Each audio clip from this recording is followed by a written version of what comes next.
If you are a CityCast superfan, you've definitely heard us singing the praises of our longtime supporter, Paulson & Nace. So there's big news. Paulson & Nace is now Nace Law Group. Same great team, just with a new name. When you are hurt by the negligence of others, you want a lawyer that will actually fight for you, not one that will settle for the bare minimum. Nace's compassionate lawyers fight to bring cases to juries, so you can get everything you deserve. If you have been hurt or lost a loved one because of someone else's mistake or negligence, call Nace Law Group for a no-obligation consultation.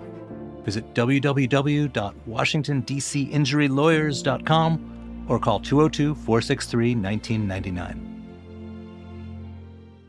Today on CityCast DC, I've been noticing this new trend around town lately. Vinyl bars. Like bars where you go, have some cocktails, it's super vibey, and the music you're listening to isn't from Spotify algorithms, it's from actual records. And I've been wanting to know, why are these popping off in DC right now? What even makes a good vinyl bar? And also, why don't I like them? My colleague Julia Karen loves vinyl bars, as does Claudia Rosenbaum, a journalist who's been visiting a ton of them and writing up her recs. So they're here today to try and get me on board.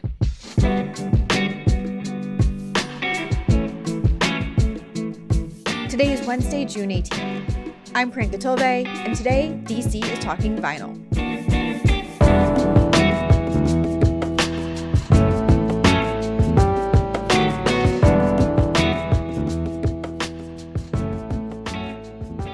Hi, Claudia. Thanks for being here. Oh, you're welcome. Thanks for having me. Yeah, and Julia, great to have you as always. Hey, Priyanka. Claudia, we are so excited to have you here because Julia and I are on two kind of we have different perspectives on this whole vinyl bar explosion. I feel like every time I check the news, there's another vinyl bar that's opened up. By the time we're done recording this episode, there will be another vinyl bar in the DC metro area. I swear. Guaranteed. Yeah. And Julia's really into them.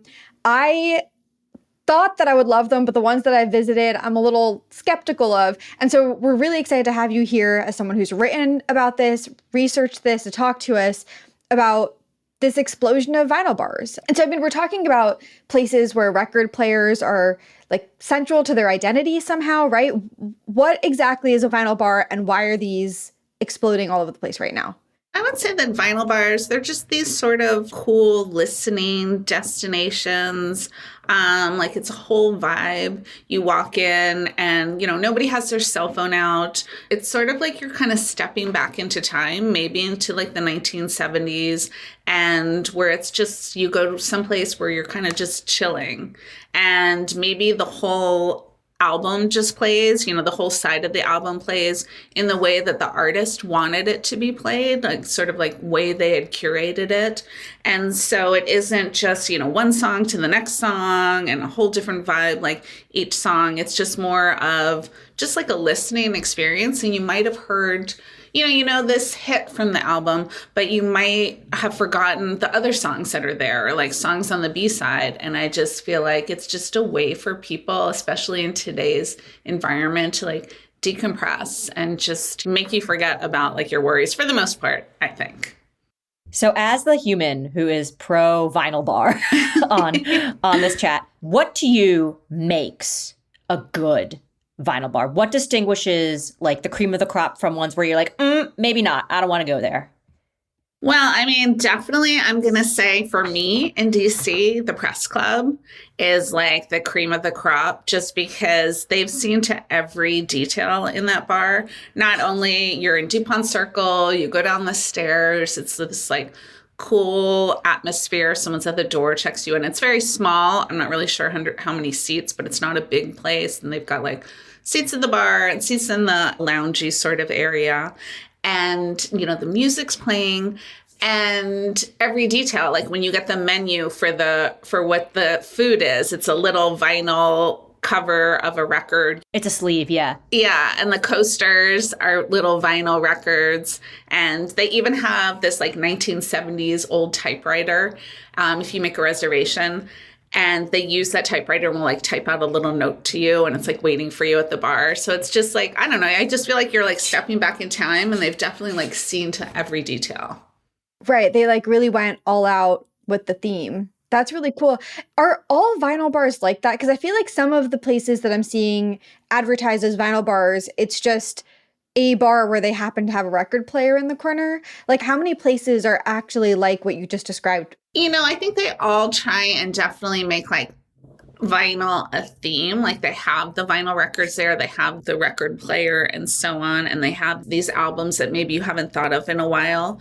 But, not a lot of people have the space to devote the whole bar to a theme. So some of them are like speakeasies where there's like a restaurant on top, like Soused, where then you go down below into the basement and there's a room and it's like a speakeasy that they have. Or like Chicken and Whiskey is also another one where you pull open a refrigerator door and they've just like made it an area in there. So it's not the whole concept. It's just more of like, if you're in the know, kind of like a hidden-y kind of thing, which makes it all more fun. Right. And then like Chicken and Whiskey, for example, I love that spot, like their speakeasy as a place to go dancing. So I've been there a bunch of times, but it's definitely not, they're not playing a record from start to finish, right? It's like there is a record player. It doesn't scream vinyl to you. Right. It's a fun place to hang out, to go on a Saturday night, but the vinyl isn't the center point. Yeah. I mean, some of these places, they might during the week have it more like chill and vinyl and just focusing on that. But on the weekends, they'll bring in a DJ like Grazi Mille. They have, it's a steakhouse. It's sort of like hidden in McPherson Square around there downtown. And you walk in, it's this whole like cool, you're in this like supper club where they like prepare your steak with like butter and melt it at the table. So it's like a whole thing, like a good date night, like martini kind of thing. So during the week, it's just very casual and, the record's spinning and so on. But then on the weekends, they do have DJs that come in and curate the shows. And it might be that I think recently they had someone who was just playing like 45s. So doing like whole sets of 45s. So you definitely have to change those up quickly. So you mentioned that one of them is located on U Street, Chicken and Whiskey, although it's kind of more clubby. Press Club is located in DuPont. Where are the bulk of these vinyl clubs, vinyl bars located? Is there like a central point or are they really spread out? I don't think so. I don't think there's like a vinyl club section of neighborhood. I wish. I mean, they might all go to the same record stores and get the same records. I don't really know. But, there's B-side in Fairfax. There's also a B-side in Baltimore. And the B-side said it's like the OG one. So that it's been around for a long time.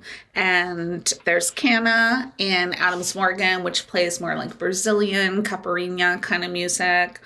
Soest, which is on 9th Street.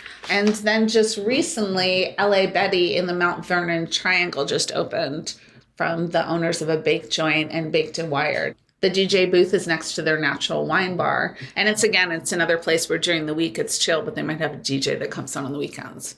So I think they're kind of spread out. What do you think is like the ideal outing or ideal group for a vinyl bar hang? Like, is it you're going with your best friend? Is it best for a date night? Is it best for like you're catching up with someone after a long time?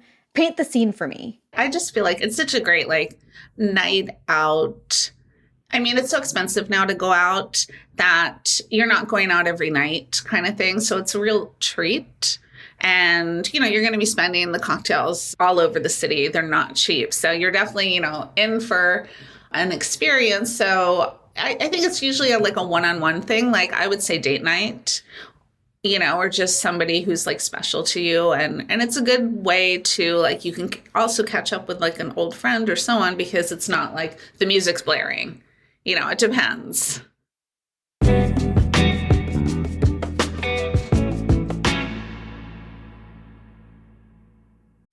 Get ready for DC's most intoxicating theater experience yet. Gala Theater presents the world premiere adaptation of Botiquín de Boleros, an immersive cabaret-style musical that takes audiences on a nostalgic journey through love, breakup, and self-love. You're not just watching, you'll be stepping into the Columbia Heights Bolero Bar, where patrons share stories of broken hearts through boleros spanning from Mexico to the Caribbean to South America. The show runs June 11th to 29th.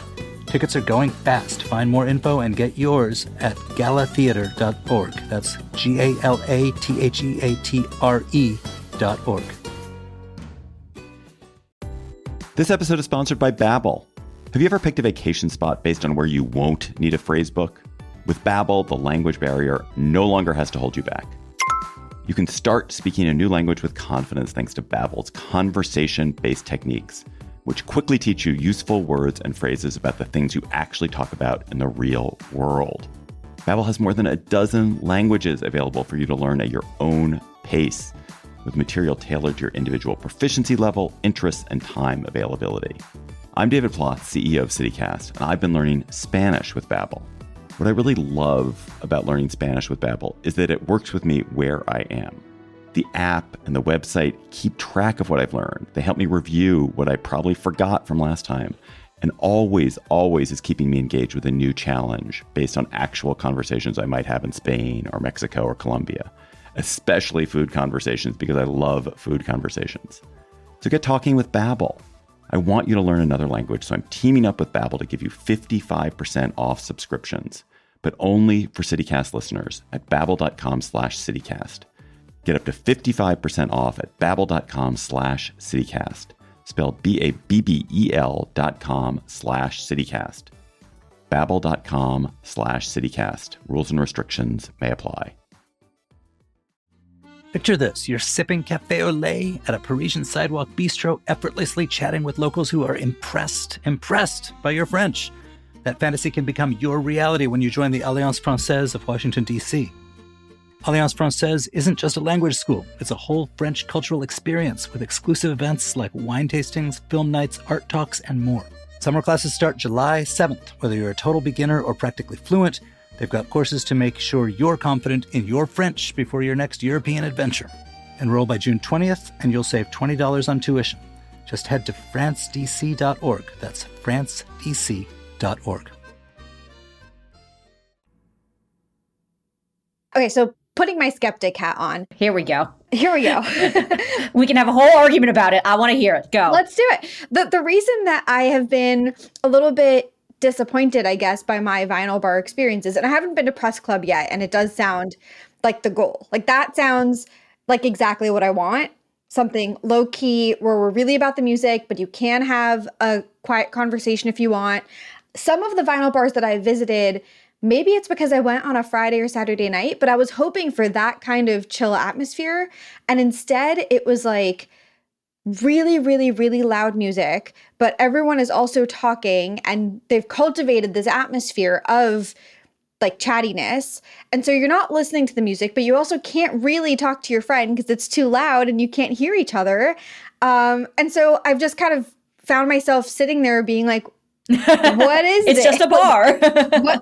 What am I meant to be doing here? I don't know if that is also just me all of a sudden becoming really old in like my mentality and my soul, but it's made me feel kind of like I'm a grump. Defend the vinyl bar scene, Julia.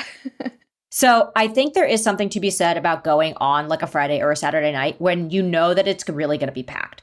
I have been to Press Club when it is like lines out the door and you really cannot hear yourself think. You can hear the music, but barely. That is kind of a drawback. I will say that one of the things that I think vinyl bars build on in DC is this idea of the speakeasy in DC. That is sort of going away a little bit. And this is sort of the thing that's replacing it. It's supposed to be like a small, intimate atmosphere. I'm a big proponent of like when you're eating or when you're drinking or you're meeting up with someone, you're putting your phone down purposefully. You're not doing electronics. I think there's also this kind of going to analog kind of thing that people are really, really into. Like if you think of like the Kodak snap cameras that like Priyanka, we had as kids, yeah, right? You go to the zoo and you snap this like Kodak photo of a giraffe. Those are making a comeback. I think that's part of why vinyl is making a comeback. And I think the intent behind it is, yes, like on a Friday night when it's popping, maybe not the time to go. I think the time to really go is it's a Wednesday or like a Thursday or something like that. You're going to be one-on-one with someone. It's not a large group, and you really want to go and just enjoy the music. I've been to Press Club on a Tuesday, and they played like Arctic Monkeys AM, which is one of my favorite albums from start to finish. Yeah. And like it was perfect. Like it was no phones. I had their Bloomin' Onion, which was awesome. And I had like 3 drinks. And like, yes, it's expensive, but I think for that kind of boutique-y, speakeasy feel that's sort of leaving DC, I think that's the void that vinyl bars are trying to fill. I don't know how successful it is. but I do appreciate the effort. And then also, I was just talking, not to go on just about Press Club, but they also do their cocktails, or sometimes like a David Bowie cocktail, or I think they did one for that night, the Arctic Monkeys. I'm not really sure, but they have one called a Desperado from like an Eagles song. So they really definitely take the theme to Oh, so they'll like come up with a cocktail that's relevant to the actual record they're playing? That's cute. Yeah, the whole point is it's a whole experience. It's not just like, oh, you're going to listen to necessarily like one album. Like sometimes the food and the drink like pair with the album. Like it's named after a song or like a certain band member or something like that. And like, I don't know, it is that attention to detail that I really appreciate in like any kind of bar generally. Yeah, that's very compelling. You guys are making a great case. Are there other places like Press Club that you think achieve that vibe and that dedication to the vinyl craft? I mean, I think Grazi Milli, I was just over at Grazi Nona for brunch, but I did see the DJ area and the whole room. It just looks like that's a good place also to go, like on a chill night, not on a Friday, Saturday. And because, it's dark in there and looks like a good place to get like a martini. And if you like steaks, I just think like the music there you'd be able to hear it and you'd probably be able to enjoy it. And also a lot of these places, the albums, I feel like they try and like source some like local DC albums. So, bring in like the DC like old stuff that from the community. Oh, wow, that's fun. Can you think of any examples? Does anything come to mind? I mean, I did see when the Grazi Milli people had that 45 night with the DJ, it was a lot of go-go music. I can't think of any exact album, but I was listening to it, yeah. I will say one of my favorites for this kind of thing, Priyanka, I know you're a big Lapis fan. So La Pop, which is their underground bar, has vinyl nights. So they'll like pick a night and it'll be vinyl like start to finish. They don't necessarily pair the drinks and the food with it, but it's the food from Lapis.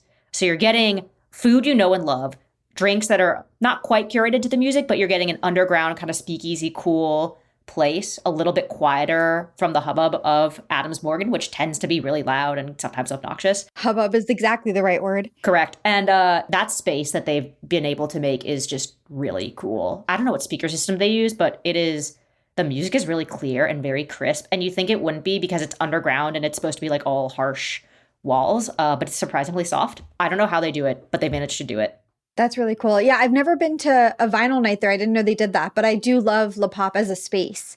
It does feel very intimate, and I can see how it would be a good pairing with vinyl. Claudia, you also mentioned B-Side, which I think you said is in Fairfax. What's that spot like? So it's from the Mobius Records owner, Dempsey Hamilton. And he's not affiliated with the bar, but he uses the records at his record shop just to like refresh their collection. They say they have 250 records in their permanent collection. So there's definitely a lot to choose from. And another thing just to mention is, a lot of these places, they'll let you look through the albums, but you can't pick your own songs. Yeah, so I know my husband gets frustrated. He was like, I want to go be able to bring my album and have them play it and pick my own song. So I don't think people should definitely not expect that. Maybe your husband can make a deal with one of these vinyl bars to have like an open vinyl night, like an open mic night, but with records. He would love that. But I did do a little history before we got on, and it said that these sort of started in Japan in the 1950s, and they were just like coffee houses. It was sort of a tradition in Tokyo, just these sort of like small coffee houses where people would, play records, and it sort of like spread from there. Why do you think that they resonate with the DC community? I just think, people want like a place just to chill out. I mean, there's so much going on here.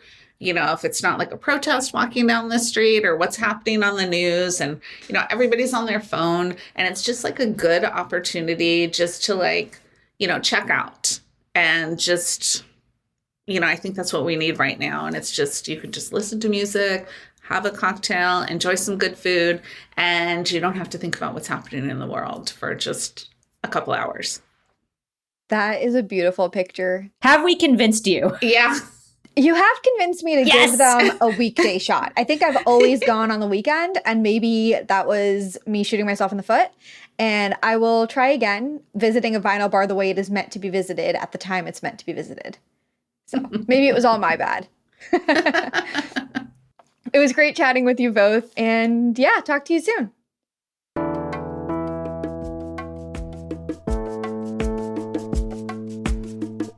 That's all for today here on CityCast DC. Our production team this week was Annie Reese, Julia Karen, Ash Durbin, Elizabeth Kama, and me, Priyanka Tilve. Newsletter editors Kayla Cody Stemmerman and Natalia Aldana wrote our fabulous newsletter Hey DC this week, and our hosts are Michael Schaefer and Bridget Todd. Music is by Alex Roldan, with additional music from Hip Color, Rue Walker, and Philip Ayers from Triple Scoop Music via Getty Images. And if you enjoyed the show, please text it to a friend who you want to visit a vinyl bar with. We'll be back Friday with a special podcast episode for you, and then on Monday, we'll have more news from around the city. Bye!